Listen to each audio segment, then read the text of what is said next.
Sonia Gandhi ji, Manmohan Singh ji, Antony ji, P Chidambaram ji, Gowda ji, Venugopal ji, all my Congress colleagues, general secretaries, brothers and sisters, friends from the media, I'd like to welcome all of you here today. We are releasing this manifesto, and it is a massive step for the Congress party. When we started this process about a year back,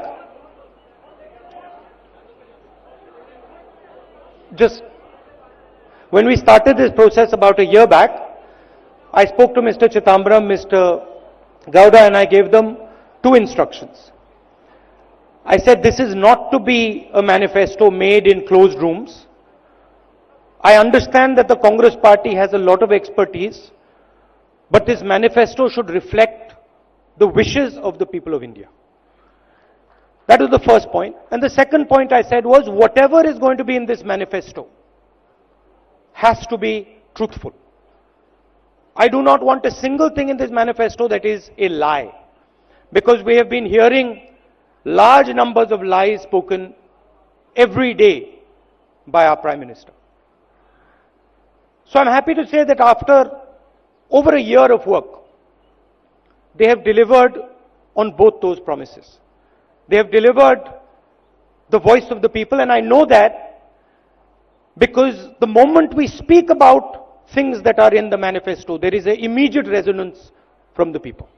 तो जब हम इसके बारे में बोलते हैं, जब हम न्याय के बारे में बोलते हैं, जनता से एक रिस्पांस मिलता है. तो ये काफी अच्छी तरीके से हमारी मैनिफेस्टो कमेटी ने काम किया है. तो मैं चिदम्बरम जी का, गौडा जी का और हमारी बाकी टीम का धन्यवाद करना चाहता हूं. मनमोहन सिंह जी ने अपनी एक्सपर्टीज दी, मैनिफेस्टो को एसेस किया, वेट किया. एंटनी जी ने अपना एक्सपीरियंस दिया, तो उनका भी मैं धन्यवाद करना चाहता हूं. और सोनिया जी ने भी अपने विचार मैनिफेस्टो पे हमें दिए, तो सबका मैं धन्यवाद करना चाहता हूं. देखिए, मैनिफेस्टो में 5 बड़े आइडिया हैं. हमारा हाथ का सिंबल है और 5 हमारे मेन थीम्स हैं. सबसे पहला थीम न्याय का थीम. प्रधानमंत्री ने कहा कि 15 लाख रुपए हर बैंक अकाउंट में डालेंगे, और वो झूठ था. पूरा देश जानता है कि वो झूठ था. हमने उनकी बात पकड़ी और मैंने मैनिफेस्टो कमेटी से पूछा और कहा कि सच्चाई निकाल के हमें दीजिए. हिंदुस्तान के गरीब लोगों के बैंक अकाउंट में सचमुच हिंदुस्तान की सरकार कितना पैसा डाल सकती है. और एक नंबर दिया उन्होंने मुझे, 72,000 रुपए हर साल. गरीबी पर वार 72,000. और यह कांग्रेस पार्टी की पहली गारंटी है कि हिंदुस्तान के 20% सबसे गरीब परिवारों को हर महीने उनके बैंक अकाउंट में कांग्रेस पार्टी की सरकार डायरेक्ट पैसा डालेगी.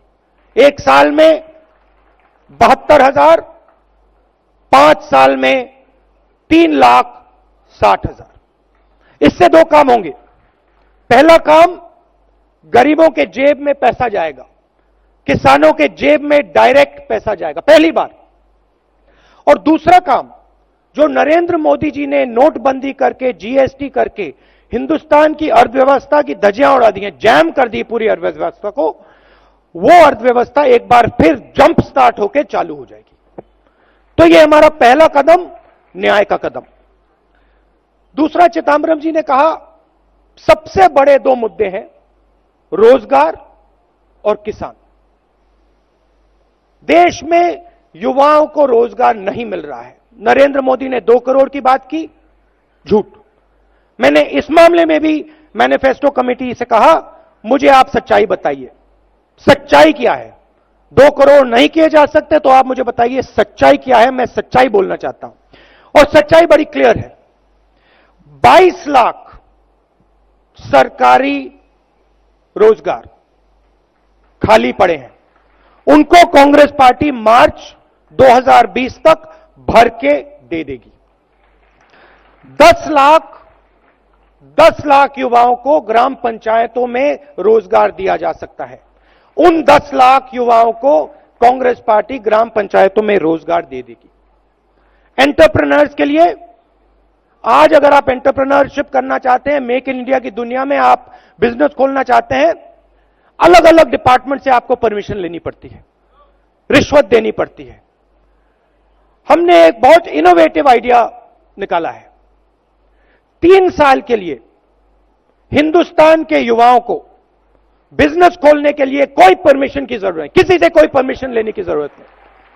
आप जाइए, एकदम बिजनेस खोलिए, जो बिजनेस आप करना चाहते हैं करिए, हिंदुस्तान को रोजगार दिलवाइए। आप हिंदुस्तान को रोजगार दिलवाएंगे, हम आपकी मदद करेंगे, बैंक के दरवाजे आपके लिए खोलेंगे। 3 साल के लिए कोई परमिशन की जरूरत नहीं। प्रधानमंत्री ने मनरेगा के बारे में बोला, बोगस स्कीम है, बेकार स्कीम है, मजाक उड़ाया। आज पूरा देश जानता है कि मनरेगा ने हिंदुस्तान की कितनी मदद की थी। तो हम मनरेगा के 150 दिन गारंटी करना चाहते हैं। 100 से अब हम 150 दिन गारंटी करना चाहते हैं। किसान की बात आप लोग जानते हैं। मध्य प्रदेश, छत्तीसगढ़, राजस्थान, पंजाब, कर्नाटक में कांग्रेस पार्टी ने कर्जा माफ किया। 10 दिन के अंदर कहा था हम 10 दिन में कर देंगे, 2 दिन के अंदर कर दिया। तो हमारी आप इंटेंशन अच्छी तरह समझ सकते हो। तो किसानों के लिए हमने 2 चीजें, बड़ी चीजें सोची हैं। एक कि एक सेपरेट किसान बजट होना चाहिए, जैसे रेलवे बजट होता था, किसानों का एक सेपरेट बजट होना चाहिए। हिंदुस्तान के किसान को मालूम होना चाहिए कि उसको कितना पैसा दिया जा रहा है, उसकी एमएसपी कितनी बढ़ाई जाएगी, सब उसके सामने होना चाहिए। दूध का दूध, पानी का पानी होना चाहिए। तो यह हमारा पहला स्टेप। और दूसरा ऐतिहासिक स्टेप, हिस्टोरिकल स्टेप। देखिए, करोड़पति बैंक लोन लेते हैं। आपने देखा अनिल अंबानी जैसे लोग, मेहुल चोकसी जैसे लोग, नीरव मोदी जैसे लोग चोरी करके बैंक का पैसा लेकर भाग जाते हैं। मगर जो हमारे किसान हैं, ईमानदार लोग, वो जब बैंक लोन लेते हैं, अगर वो पैसा वापस नहीं दे पाते हैं तो उनको जेल में डाल दिया जाता है, क्रिमिनल ऑफेंस माना जाता है। हमने निर्णय लिया है कि उसको अब हम क्रिमिनल ऑफेंस ना माने। अगर किसान कर्जा ना दे पाए तो वो क्रिमिनल ऑफेंस ना हो, वो सिविल ऑफेंस हो। तो यह भी एक बहुत ऐतिहासिक निर्णय है। शिक्षा और स्वास्थ्य हिंदुस्तान के भविष्य के लिए बहुत जरूरी है। शिक्षा में हमने निर्णय लिया है कि जीडीपी का 6% पैसा, 6% पैसा हिंदुस्तान की शिक्षा में दिया जाए। यूनिवर्सिटीज, कॉलेजेस, आईआईटीज, आईआईएम, हमारे जो बेहतर सबसे टॉप क्वालिटी के इंस्टीट्यूशंस हैं, हम उनको सब जगह, सब लोगों के लिए एक्सेसिबल बनाना चाहते हैं। तो एजुकेशन के लिए हमारा 6% बजट का टारगेट है। नरेंद्र मोदी जी की सरकार ने उसको रिड्यूस किया है, यूपीए के समय से रिड्यूस किया है। हेल्थ केयर में सरकार एक स्कीम लाई है। बेसिकली स्कीम का लक्ष्य हिंदुस्तान की जनता से पैसा लेकर 10-15 उद्योगपतियों को इंश्योरेंस के माध्यम से उनके जेब में पैसा डालना। तो हम private insurance based health care पर भरोसा नहीं करते हैं। हम सरकारी अस्पतालों को, सरकारी पब्लिक हेल्थ को मजबूत करने का काम करेंगे। और हमारा फोकस होगा कि गरीब से गरीब व्यक्ति को हाई क्वालिटी अस्पताल की एक्सेस हो, हाई क्वालिटी इलाज की एक्सेस हो। तो ये हमारे 5 फोकस एरियाज होंगे। नेशनल सिक्योरिटी और इंटरनल सिक्योरिटी की आप जानते हैं, कांग्रेस पार्टी का आपको रिकॉर्ड मालूम है। पिछले 5 सालों में बीजेपी की सरकार ने देश को बांटने का काम किया है, नफरत फैलाने का काम किया है, और उनका रिकॉर्ड आपको दिख रहा है। जम्मू कश्मीर में उनका रिकॉर्ड आपको दिख रहा है। आतंकवाद के जो कैजुअलिटीज हैं वो बढ़ती जा रही हैं। तो हम कांग्रेस पार्टी देश को जोड़ने का काम करेगी, देश को एक साथ लाने का काम करेगी, और जो हमारा नेशनल और इंटरनल सिक्योरिटी है उस पे हमारा जबरदस्त फोकस होगा। आप सबका बहुत बहुत धन्यवाद। Thank you. जय हिंद।